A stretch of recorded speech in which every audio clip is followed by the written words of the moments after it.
I'm Nathan Ponchard, this is Chasing Cars, and this is Honda Australia's new medium SUV, the ZR-V. And when I say new medium SUV, I don't mean in replacement for the CR-V. There's a new generation of that coming in a few months' time. The ZR-V is an addition to that model. So instead of Honda being stuck with a car like the current CR-V that's sort of stagnated over its life and has really kind of slipped behind in sales, they're now going to have two brand new medium SUVs within the space of a couple of months, which means that their sales should swell to what they hope is 20,000 a year in Australia.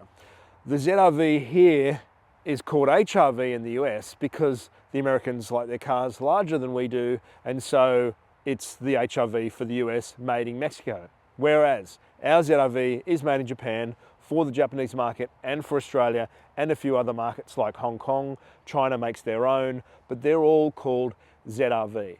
And while it seems like it might be related to the HR-V, this is purely a Civic underneath.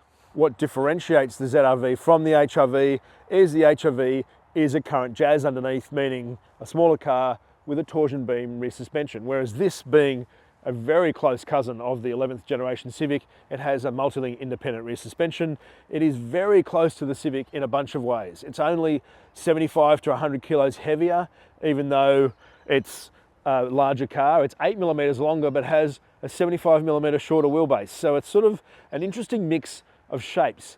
But at 45-68 millimeters long, this is definitely a medium SUV. It's longer than a Volkswagen Tiguan, and it's almost exactly the same length as a Mazda CX-5. Yet the new CR-V that's coming's 46-30, so it's really not that much bigger.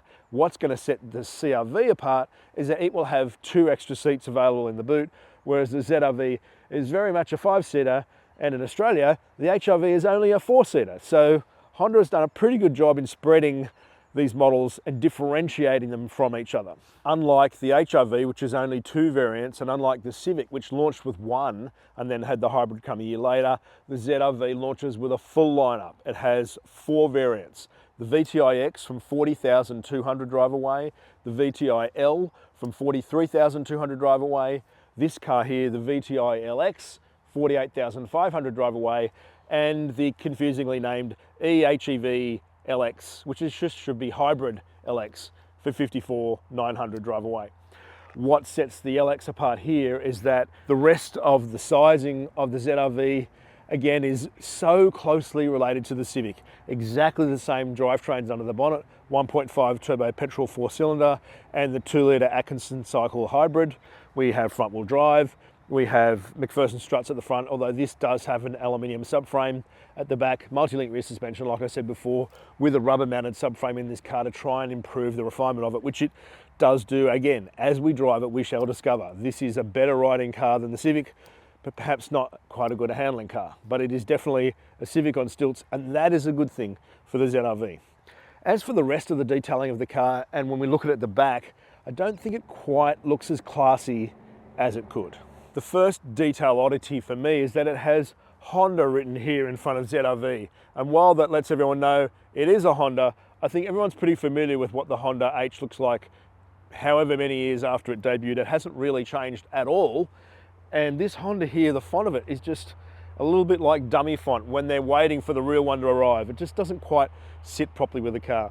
The taillights are kind of okay, but the blinkers are these tiny little segments in the end here, not anything like the sequential ones at the front. Just looks a little bit cheap. Not entirely in love with this lower plastic section here either. In the VTi LX, it's got hidden pipes, whereas the VTi LX with the color coding and the hybrid have this sort of garnish at the bottom. But I will say that the ZR-V does have a fairly handsome shape to it. And the more that you look at it, especially driving from it from behind, it has a nice stance, it has a nice shape, and a tapering to the upper glass house. It is not anywhere near as classy and handsome as the Civic that it shares its engineering with, but it's still relatively striking and does look probably smaller than it is. If you think that this is a dead ringer for a CX-5 pretty much in size, it looks a lot less dumpy than the Mazda does. Inside the boot here, we have 380 litres in the two base models, 370 litres in the VTi LX and the hybrid, which isn't really heaps for a medium SUV, but it's not too bad. It's reasonably well trimmed. This thing here, the luggage cover, is actually solid instead of being one of those weird flimsy things that Honda's done for years. The Civic has the slider one across, but this, I suppose, perhaps suits the purpose of a family vehicle. We've got two takeaway hooks here. We've got a 12-volt outlet here. We've got a little bin here that can kind of hide jewelry if you've stolen something. Underneath the floor is a 17-inch space saver spare. All of this stuff's kind of wasted though. It does have this sort of section here, and it does hold in place. There you go, if you want to put something under the floor, but for the most part it's sort of all fairly standard. Two LED lights though in the rear tailgate that look downwards, and like I said, electric tailgate in this VTi LX. The ZR-V's relation to the Civic is pretty obvious inside. The design theme is very similar, but not quite as cool.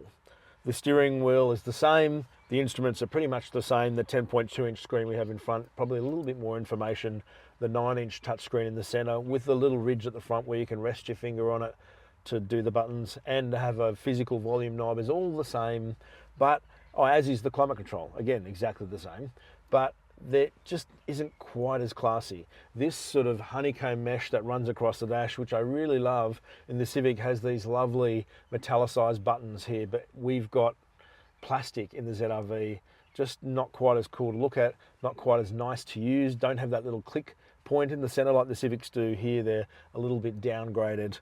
I would particularly point out though the door design. It's sort of very 90s in my opinion. It's got this big center grab handle here, big chunky pads for the front and rear sections below the power window switches, and at this back bit here under the armrest.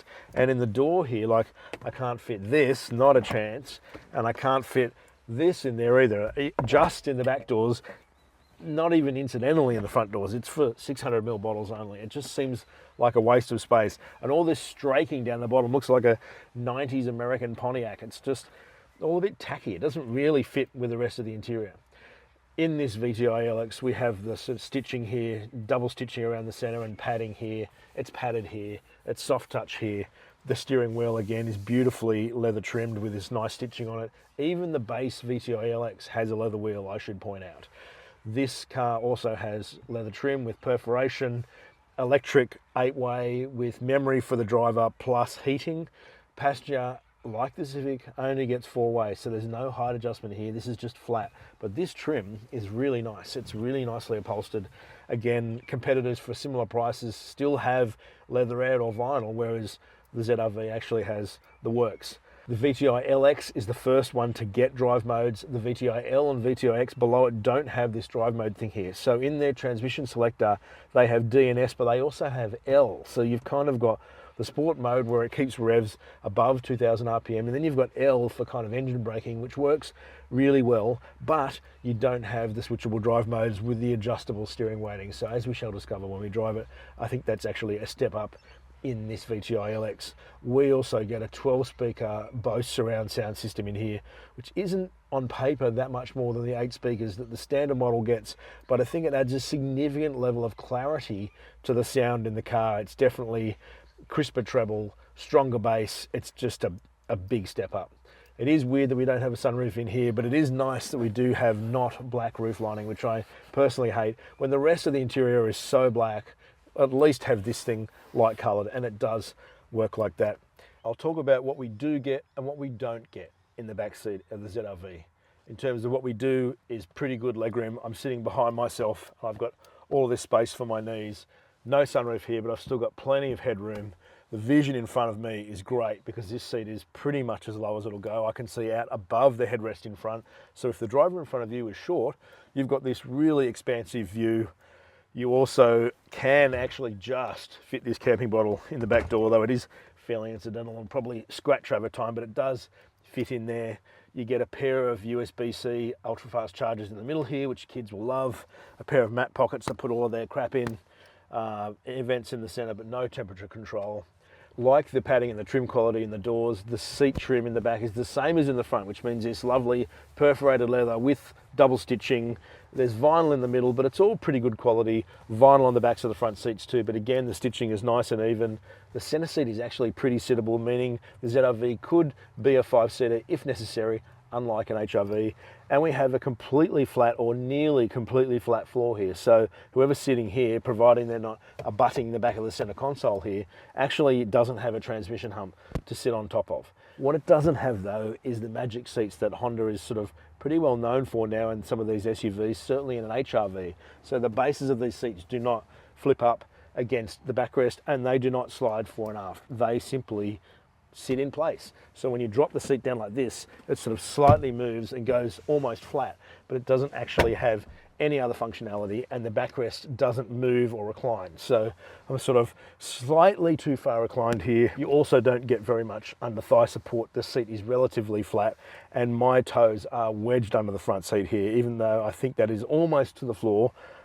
There's no real movement for your toes. So it doesn't quite have the luxurious comfort. It sort of has the space, but it doesn't have the comfort that you would hope that the CR-V elevates itself over the ZR-V in that respect.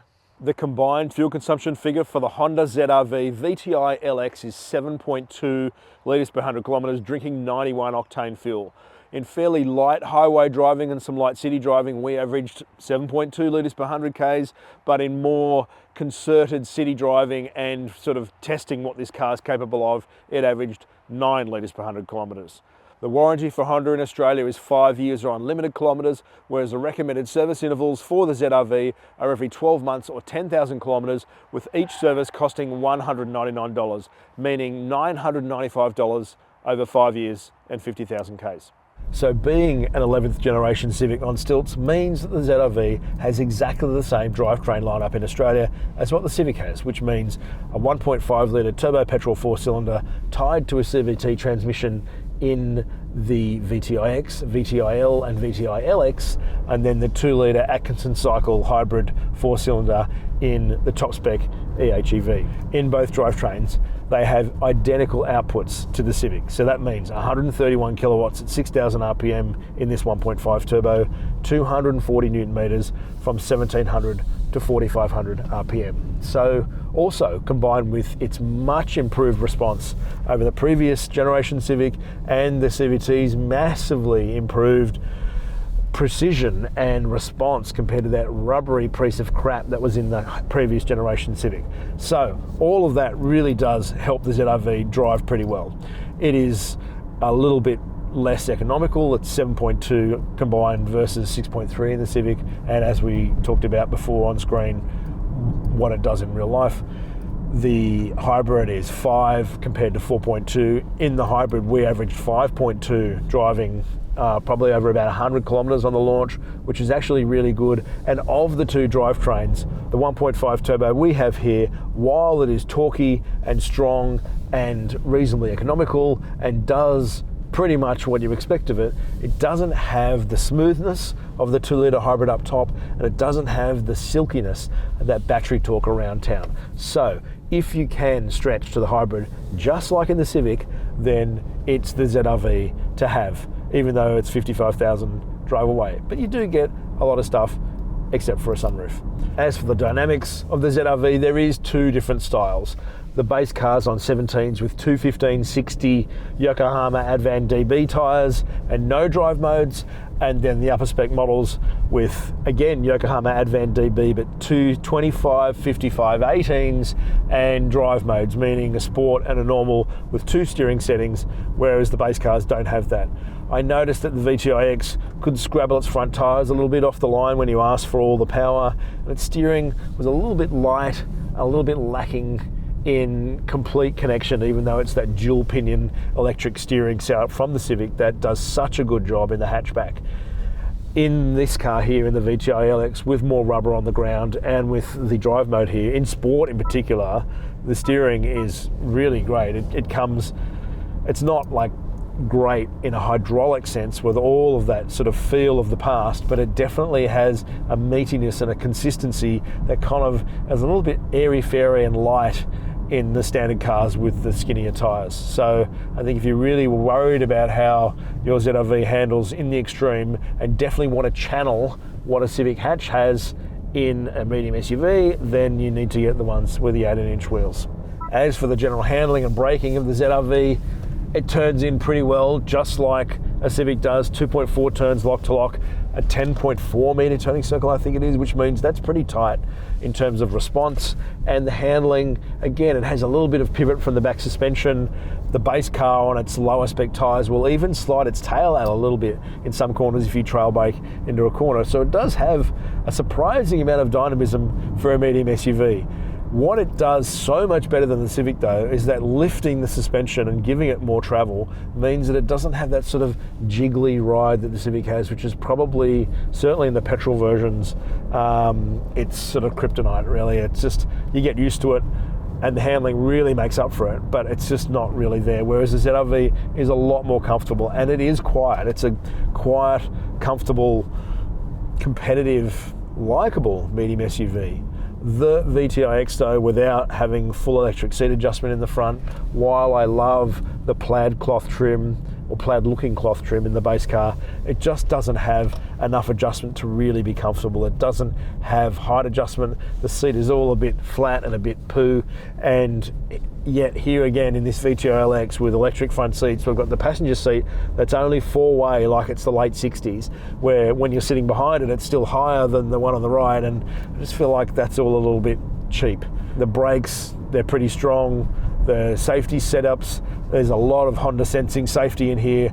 The, what do they call it, road departure mitigation system or whatever, has 3 different settings: early, moderate and delayed. As long as you've got it on delayed, which you can only really put it on when the car is stopped through the screen in the center here, then it's actually pretty good. It doesn't interfere too much. It lets you do your own thing. We've got a steering and lane assist button here for the adaptive cruise on the right here.